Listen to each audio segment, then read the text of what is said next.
And with rampant crime in our parks on the rise, and the call by Dr Dion George, the Minister of Environment, Forestry and Fisheries, that crime at national parks should be regarded as economic sabotage and not just petty crime, how should the country handle the surging crime? Pam Yako is SANParks board chairperson.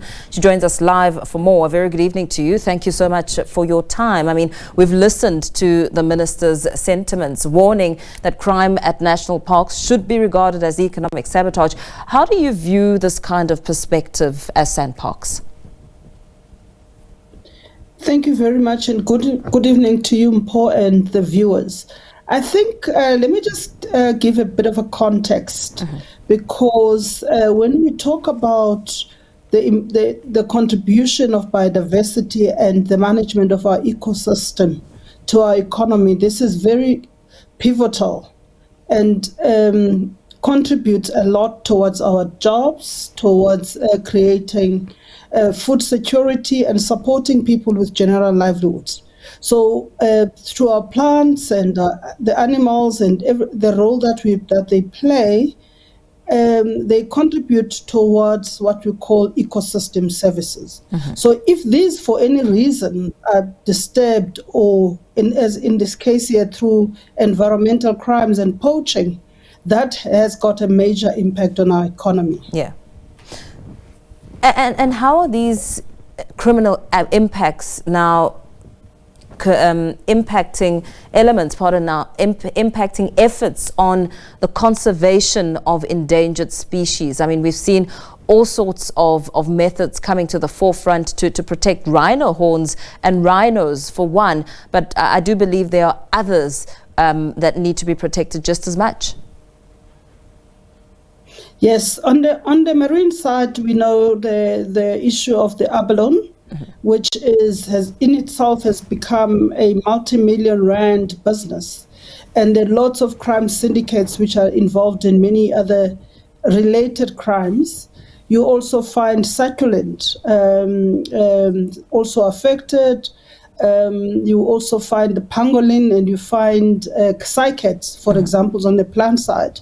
So there is a growing movement which is against our conservation efforts.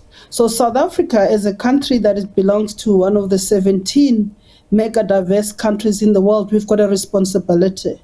It's not only South Africa's responsibility, but it's the world. We do this with other countries of the world, and because together we contribute about 70% of the world's biodiversity. So these crime syndicates and all of these efforts to try and either steal our abalone or kill a rhino all contribute to a worsening of the situation. With regard to what can be done, obviously as government and as South African national parks, we're doing something. We're working with other law enforcement agencies. Government has set up a fusion center which includes SARS, NPA, business, all of these, and looking at enforcement, because we can't do this alone. Yeah, absolutely. And I think that's an important aspect to emphasize. It cannot be done just on your own. What is the role of local communities surrounding national parks in preventing crime? And how is SANParks perhaps working with them in creating safer environments? Communities are critically important. They basically become the bedrock of our conservation efforts. We have last year launched Vision 2040, which is really about putting conservation and people in sync and working in harmony.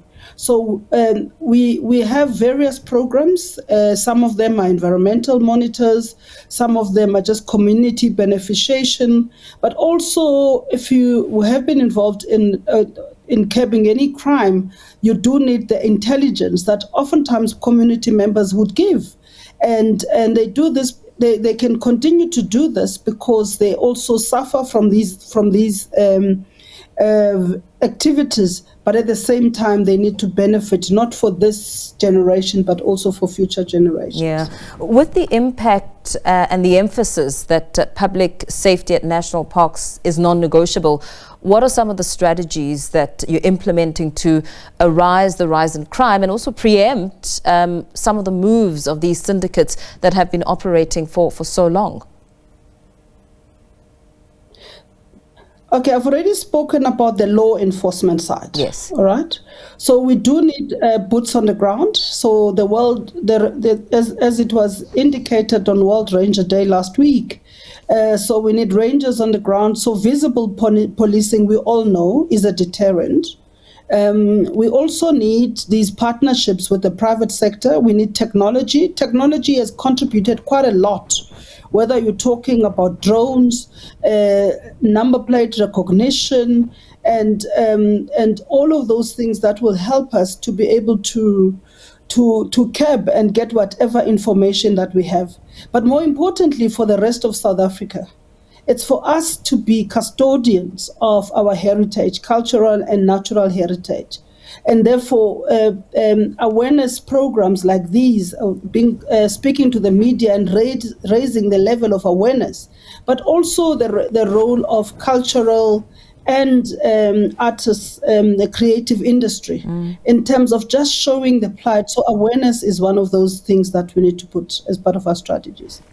Given the scale of the challenges, as you speak about the many interventions, do you think that SANParks has the resources it needs to tackle this escalating problem? As you also highlight, the importance of World Ranger Day and the very crucial role that they play in protecting the parks. Yes, these are crime syndicates, and the work that they do goes into multi-million rands. So we do not have from our own coffers to have the money to do all of this. So hence we need partners.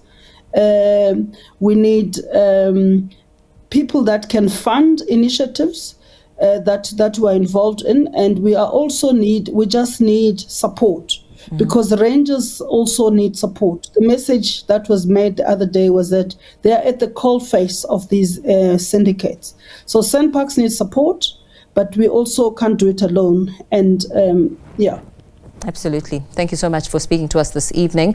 Pam Yako, who is SANParks board chairperson, there speaking about the interventions around the rampant crime in national parks and, of course, the efforts that are needed to reduce it.